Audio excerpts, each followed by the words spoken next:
স্বামী বিবেকানন্দ বলেছেন, ধর্ম যে সর্বোচ্চ আদর্শ, এ তো সত্যি, কিন্তু আমি এখানে সে কথা বলছি না। আমি বলছি ভারতবর্ষে কাজ করবার পক্ষে ধর্মই একমাত্র উপায়।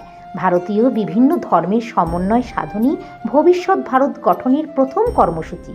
জাতীয় কল্যাণের জন্য চিরকালই, অতীতকালে যেমন বর্তমানকালেও তেমনি, প্রথমেই আমাদেরকে খুঁজে বের করতে হবে আমাদের জাতির সমগ্র আধ্যাত্মিক শক্তিটি।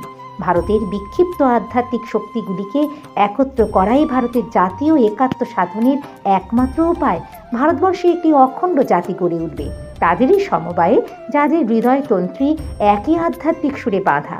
খ্রিস্টানকে হিন্দু বা বৌদ্ধ হতে হবে না, অথবা হিন্দু ও বৌদ্ধকে খ্রিস্টান হতে হবে না, কিন্তু প্রত্যেক ধর্মই অন্যান্য ধর্মের সার ভাগগুলো গ্রহণ করে পুষ্টি লাভ করবে, নিজেদের বিশেষত্ব বজায় রেখে।